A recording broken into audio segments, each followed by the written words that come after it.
Hello बच्चों, फिर से आप सबका स्वागत है मेरे इस चैनल फिजिक्स और मैथ्स बाबा पे। काफ़ी टाइम हो गया लेक्चर डाले हुए, क्योंकि कुछ रीजंस की वजह से मैं लेक्चर नहीं डाल पा रहा था। हम जो चैप्टर यहाँ पे डिस्कस कर रहे थे वो था इलेक्ट्रिक पोटेंशियल, विद्युत विभव। उसके 6 लेक्चर मैंने अपलोड कर दिए हैं, ये 7th लेक्चर है। ध्यान रखना, जो आज अपन टॉपिक पढ़ने वाले हैं this is only for RBSC, सिर्फ आरबीएससी वालों के लिए, सीबीएसई वालों के लिए टॉपिक नहीं है, मैं आपको पहले ही बता दूँ।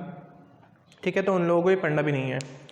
तो लास्ट लेक्चर में अपन ने क्या करा था, हमने एक कंडक्टिंग स्फीयर यानी एक चालक गोला लिया था, या फिर एक अचालक शेल यानी एक अचालक खोखला गोला लिया था, नॉन कंडक्टिंग शेल लिया था।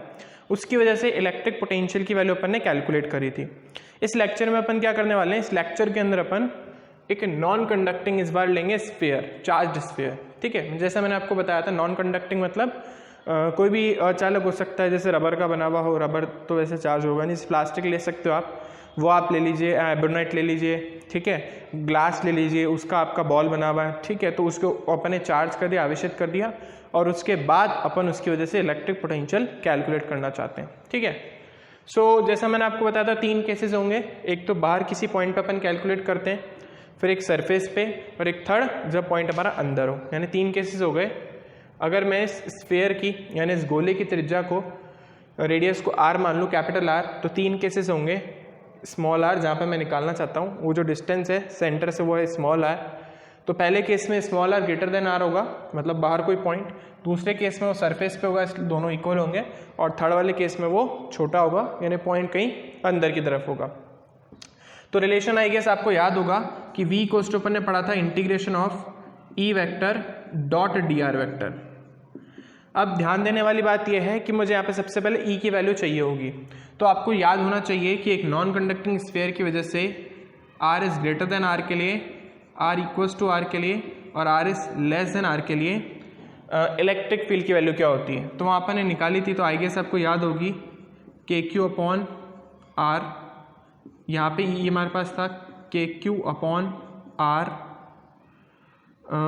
आई गेस R स्क्वायर,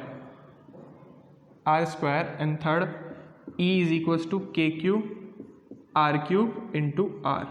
ठीक है, और वेक्टर फॉर्म में लिखना है तो यहाँ पे हमारे पास R कैप आ जाता है, यहाँ पे भी R कैप आ जाता है, और यहाँ पे लिखना है तो R वेक्टर आ जाता है। ठीक है, ये हमारे पास वैल्यूज थी फॉर नॉन कंडक्टिंग स्फीयर। ध्यान रखना, अचालक गोले की वजह से इलेक्ट्रिक फील्ड की इंटेंसिटी, विद्युत क्षेत्र की तीव्रता के फॉर्मूले अपन ने लास्ट लेक्चर में निकाले हुए, क्योंकि यहाँ पे अपन को कहीं ना कहीं यूज आएंगे। क्योंकि जैसे मैंने आपको बोला था, चार्ज को अपन कहाँ से लेकर आते हैं, इनफाइनाइट से इस पॉइंट P तक लेकर आते हैं। तो अपन को कितना वर्क डन करना पड़ेगा, वही वर्क डन जो है उसको अगर अपन यूनिट चार्ज डिवाइड कर देंगे तो V मिल जाएगा, क्योंकि अपना ये फॉर्मूला था W अपॉन Q नॉट। तो ये रिलेशन अपन ने निकाला था। तो अपन चार्ज को कहाँ से ला रहे हैं, अपन चार्ज को इनफाइनाइट से ला रहे हैं। कहाँ तक ला रहे हैं, R तक ला रहे हैं। तो इसलिए मैंने लिमिट भी क्या लगाई, इनफाइनाइट से R तक, क्योंकि चार्ज इनफाइनाइट से कहीं यहाँ रखा होगा बहुत दूर, और उसको अपन यहाँ धीरे धीरे, ताकि उसके अंदर कोई एक्सेलरेशन प्रोड्यूस ना हो, त्वरण उत्पन्न ना हो, वेग यानी वेलोसिटी चेंज ना हो, P पॉइंट तक लेकर आ गए, जिसकी डिस्टेंस इस सेंटर से कितनी है R, उस पॉइंट की भी सेंटर से डिस्टेंस कितनी, इनफाइनाइट, कि भाई ये ओरिजिन पे रखा, वैसे अपन मान लेते हैं। तो सीधा अपन को रखना ही है, ये वैसे अपन पहले भी कैलकुलेट कर चुके हैं। तो इनफाइनाइट से R तक हमारे पास इसकी वैल्यू है KQ अपॉन R स्क्वायर, और हमारे पास यहाँ पे आ जाएगा R कैप और डॉट DR वेक्टर। मैंने बोला था दोनों के बीच में जो एंगल बनता है वो कितना बनता है, 0 डिग्री का, इसलिए यहाँ पे हमारे पास cos 0 हो जाएगा और उसके लिए 1 हो जाएगी। तो इनफाइनाइट आ जाएगा यहाँ पे R KQ R स्क्वायर, और यहाँ पे आ जाएगा DR और एक cos 0 डिग्री।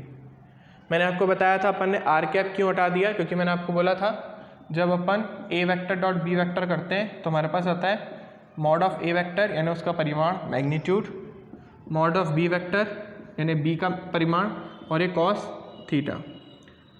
तो मैंने आपको उस टाइम ही बताया था कोई भी यूनिट वेक्टर का मैग्नीट्यूड हमेशा कितना होता है, 1। ये तो उसकी डेफिनेशन होती है कि यूनिट वेक्टर क्या हो, इसका मैग्नीट्यूड कितना हो, 1 हो। तो इसलिए यहाँ पे R कैप की जो वैल्यू है उसका मैग्नीट्यूड 1 हो गया, इसलिए सीधा हमारे पास कितना आ गया, R कैप का मैग्नीट्यूड 1, DR कैप वेक्टर का मैग्नीट्यूड DR, और cos 0 हो गया हमारा, cos थीटा cos 0 हो गया। नेक्स्ट अपन बात करते हैं, तो इस अकॉर्डिंग हमने यहाँ पे इसको लिख दिया है। तो cos 0 की वैल्यू हो गई 1 KQ आई गेस याद होगा 1/r² का इंटीग्रेशन माइनस का 1/r होता है। सो यहाँ पे अपन लिखेंगे माइनस का 1/r, ठीक है, वही इनफाइनाइट से लेके r तक ये माइनस का साइन, तो ये माइनस का साइन, ये माइनस का साइन कैंसिल कर देते हैं प्लस, और आपको पता है सॉल्व करने पे v की वैल्यू हो जाएगी k³ 1/r minus 1/∞, it will give you v = k³/r। Vector quantity नहीं है तो आपको वेक्टर में नहीं लिखना, ठीक है। सो ये अपन ने पहले भी नॉन कंडक्टिंग स्फीयर की वजह से, सॉरी कंडक्टिंग स्फीयर की वजह से निकाली थी, तो इसमें भी आपको समझ आ गया होगा यहाँ तक। अब अगर इसके बारे में बात करें तो यहाँ पे सीधा है, चार्ज को इस बार इनफाइनाइट से कहाँ पे ले रहे हैं, इस कैपिटल R डिस्टेंस तक, तो यहाँ पे आ जाएगा इनफाइनाइट से कैपिटल R तक वही E vector dot dr vector. आपको दिख रहा है दोनों में फॉर्मूला सेम है, सो फर्क पड़ने वाला तो है नहीं। सो इंटीग्रेशन करने के बाद हमें वही मिलेगा जो यहाँ पे है, बस यहाँ पे कैपिटल R स्मॉल r की जगह कितना हो जाएगा कैपिटल R, तो ये मैं डायरेक्ट लिख रहा हूँ, माइनस आएगा यहाँ पे क्योंकि हम ये पहले भी कैलकुलेट कर चुके हैं, तो k³/R। अच्छा, मोस्टली बुक्स में आपको k नहीं मिलेगा, वहाँ पे 1/4πε0 लिखा होगा, और आई गेस आपको पता है ये इसकी वैल्यू है। सो कहीं आपको नहीं भी मिले तो भी आप लिख दीजिएगा, सेम ही बात है। अब आ जाते हैं अपन इस पॉइंट P के लिए, ये सबसे इंपॉर्टेंट है जब हमारा पॉइंट कहाँ पे हो, अंदर हो। जब हमारा पॉइंट अंदर होगा तो हमको दो पार्ट में इसको ब्रेक करना पड़ेगा। क्यों? क्योंकि पहले बार में तो अपन चार्ज को लेकर आ रहे हैं इनफाइनाइट से सरफेस तक, वहाँ पे इसकी जो वैल्यू E की वैल्यू k³/r² है, और जब अंदर लेकर आते हैं तो कहीं ना कहीं E की वैल्यू क्या हो जाती है, चेंज हो जाती है, क्योंकि E की वैल्यू चेंज हो रही है। यहाँ पे इस केस में और इस केस में E कांस्टेंट था, इसलिए अपन ने सीधा सीधा इनफाइनाइट से R तक लगाया, क्योंकि पूरी बाहर की तरफ कांस्टेंट है E, यहाँ पे भी बाहर की तरफ E जो है वो वेरी कर रहा है R के साथ, लेकिन सेम है, k³/r² फॉर्मूला सेम है, लेकिन इस केस में फॉर्मूला चेंज हो रहा है।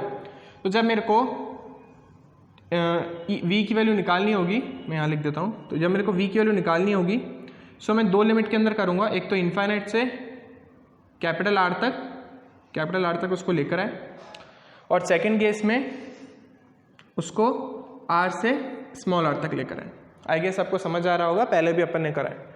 सो यहाँ पे माइनस का साइन वो E vector dot dr vector, और यहाँ पे भी E vector dot dr vector, और इन दोनों का अपन को क्या करना है, सम करना है। तो ये एक हो गया और एक हो गया, एक को E1 नाम दे देते हैं और एक को E2 नाम देते हैं, सॉरी ये हमारा यहाँ तक आएगा, ठीक है।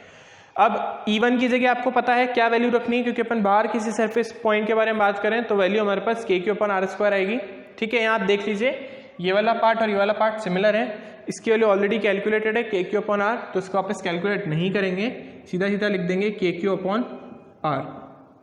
इसको कैलकुलेट करना पड़ेगा। सो ये माइनस का साइन, E2 की वैल्यू ये वाली लेनी है, क्योंकि अंदर की तरफ इलेक्ट्रिक फील्ड यानी विद्युत क्षेत्र कितना है, k³/r³, तो k³/r³, r वेक्टर और ये डॉट dr वेक्टर। अगेन दोनों के बीच में 0 डिग्री का एंगल है। सो आई होप आप इसके अंदर किसी को कोई प्रॉब्लम नहीं होगी। ये कांस्टेंट है, बाहर आ जाएगा, तो माइनस का k³/r³ बाहर आ गया क्योंकि कांस्टेंट है। यहाँ पे हमारे पास आ जाएगा E dr cos 0, और ये आ गया हमारे पास k³/r, ये v की वैल्यू। सो इसके बाद अपन यहाँ कर लेते हैं, ये अलग पार्ट है, आपको साइड में लिखना है। सो अब cos 0 की वैल्यू हो गई 1। अब r का इंटीग्रेशन करना है dr के रेस्पेक्ट में, तो फॉर्मूला पता है आपको, r का इंटीग्रेशन कितना हो जाएगा, r²/2, लिमिट r से लेके कैपिटल R से स्मॉल r तक, ठीक है। तो इसका इंटीग्रेशन में हमारे पास आ गया v = k³/r प्लस माइनस का k³/r³, और इसका आ जाएगा हमारे पास 1/r², from small r to capital R, sorry from capital R to small r। भाई सरफेस पे पहुंच गए, अंदर आ रहे हैं, ये डिस्टेंस थी r और ये डिस्टेंस है स्मॉल r, तो कैपिटल R से स्मॉल r। सो लिमिट रख देते हैं, सॉरी फॉर दिस, ये हमारे पास आ रहा है r²/2, ये रहा। तो तो v की वैल्यू हमारे पास आ जाएगी के क्यू अपॉन आर प्लस, अब अंदर वैल्यू रख देते हैं तो माइनस का के क्यू अपॉन आर क्यू, अंदर आ जाएगा R square by 2 minus capital R square by 2। ठीक है, अब आपको थोड़ा सा कैलकुलेशन प्रॉपर तरीके से देखनी पड़ेगी। हो गया हमारे पास के क्यू अपॉन आर, अब ध्यान देना है माइनस प्लस माइनस, ये माइनस प्लस माइनस, तो यहाँ पे आ जाएगा हमारे पास माइनस का के Q R square by R cube into 2। यहाँ इससे मच चलिए कर लेते हैं इसको, तो ये हमारे पास आ जाएगा 2 आर क्यूब, और ये माइनस माइनस प्लस, ये हमारे पास आ जाएगा के क्यू अपॉन 2r। ठीक है ना, ये जब अंदर गया तो आर स्क्वायर से आर क्यूब कैंसिल हो गया, नीचे सिर्फ एक आर बच गया। ठीक है, तो आई गेस यहाँ तक आपको कैलकुलेशन में कोई इशू नहीं होगा। अब इसको ज़रा देखिए कि एक है और ये आधा है। देखिए के क्यू अपॉन आर लिखा है और ये के क्यू अपॉन आर बाय 2 लिखा है, तो जब एक में से ये देखिए दोनों ऐड हो रहे हैं ना, एक और आधा 3/2 होता है, तो v की वैल्यू हमारे पास आ जाएगी 3/2 r माइनस के क्यू। आई गेस यहाँ पे आपको दिखेगा नहीं प्रॉपरली, सो इस वैल्यू को अपन ऊपर लिख देते हैं यहाँ पे। इसकी वैल्यू यहाँ पे ध्यान रखना है आपको कि लास्ट जो हमारे पास फाइनल आंसर आ रहा है वो क्या आ रहा है, वो आ रहा है हमारे पास v इक्वल्स टू 3/2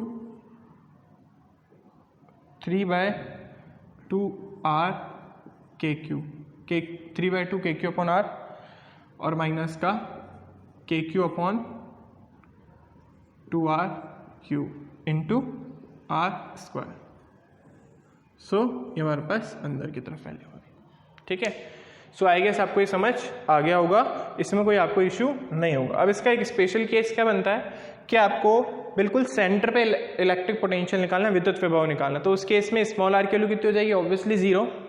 सो इस पार्ट को मैं रब कर रहा हूँ, आप प्लीज़ बोर्ड से नोट कर लीजिएगा, कोई सेपरेट नोट्स नहीं मिलेंगे इसके। तो इसके बाद उस वाले लास्ट पार्ट के बाद एक स्पेशल केस है, मुख्य बिंदु। तो स्पेशल केस हमारे पास क्या है कि जब सेंटर पे निकालना हो, एट सेंटर, यानी केंद्र पर, स्मॉल आर की वैल्यू हो जाएगी 0, तो पीछे वाला पार्ट पूरी तरीके से रिमूव हो जाएगा और सेंटर पे इलेक्ट्रिक फील्ड, इसको वीसी नाम दे देते हैं, वो आ जाएगा 3/2 के क्यू बाय आर। ठीक है, सो आई गेस समझ आ गया होगा आपको, कोई इशू नहीं होगा इसमें।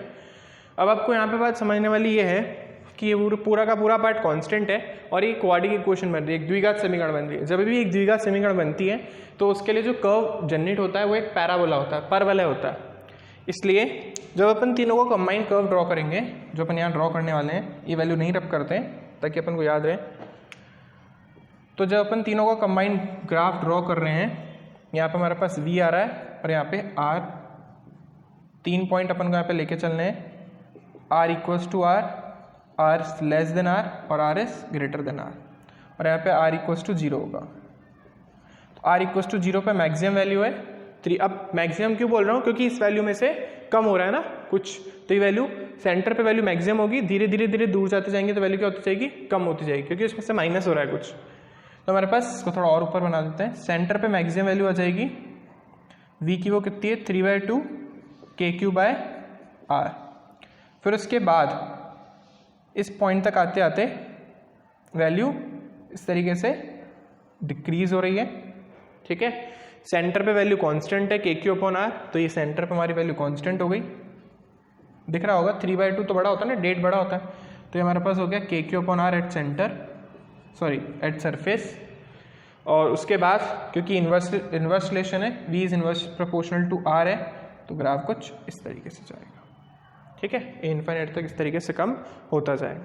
सो ये मैंने पैराबोला क्यों बनाया है, उसके पीछे रीजन सिर्फ इतना सा है कि एक क्वाड्रिक इक्वेशन है, द्विघात समीकरण है, ये कांस्टेंट है, आप इसको इस तरीके से समझे x²।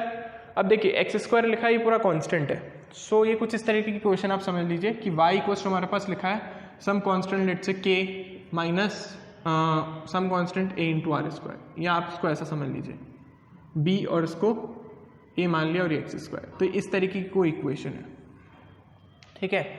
अब कभी भी आपको इस तरीके की इक्वेशन मिले और आर स्क्वायर आपका नेगेटिव हो तो पैराबोला हमेशा डाउनवर्ड फेसिंग होता है, ये मैंने आपको पहले बताया, मतलब नीचे की तरफ होता है, ठीक है। और अगर उस केस में अगर ये वैल्यू प्लस आ रही होती तो इस केस में ऑब्वियसली वो पॉसिबल नहीं है। सो इस केस में ये जो हमारा ग्राफ है वो यूं जाता ऊपर की तरफ, ठीक है ना, यूं का होता, जो कि पॉसिबल तो वैसे भी नहीं क्योंकि वैल्यू बाहर जाते जाते कम होती है। तो ये हमारा कुछ इस तरीके का कर्व है। तो आप इसको जब रीअरेंज करेंगे तो रीअरेंज करने के बाद आपको कुछ इस तरीके की टर्म मिलेगी, ठीक है। और इसका कर्व हमेशा याद रखना है कुछ इस तरीके का ही होगा, क्योंकि हम आधा ही बना रहे हैं इसलिए वो सिर्फ इतना ही बना, ठीक है। आई गेस ये चीज़ आपको समझ आ रही होगी, इसलिए थोड़ा सा बायोलॉजी वालों को प्रॉब्लम हो सकती है, बाकी मैथमेटिक्स का तो ये पार्ट बहुत ईजिली आपको समझ आ जाएगा जिसको पैराबोला आता है, ठीक है। तो इस जनरल इक्वेशन से कंपेयर करके अपन ने इसको डाउनवर्ड फेसिंग यानी नीचे की तरफ जाता हुआ पैराबोला बनाया। मैंने बोला था ना, जब आपको यू पैराबोला बन रहा है तो y इक्वल्स टू हमारे पास 4ax स्क्वायर इस तरीके की होती है, और जब यू बने ये ना हैप्पी पैराबोला और ये सैड पैराबोला तो ये माइनस का 4ax स्क्वायर होता है। जहाँ माइनस दिख जाए वहाँ पे अनहैप्पी हो जाता है, सैड हो जाता है, तो ये वाला होता है, और ये हमारा हैप्पी, ठीक है। सो आई गेस आपको समझ आया होगा। So this is all about this topic. Thank you for watching this video. अच्छा लगता है तो प्लीज़ शेयर करिएगा, लाइक करिएगा, सब्सक्राइब करिए।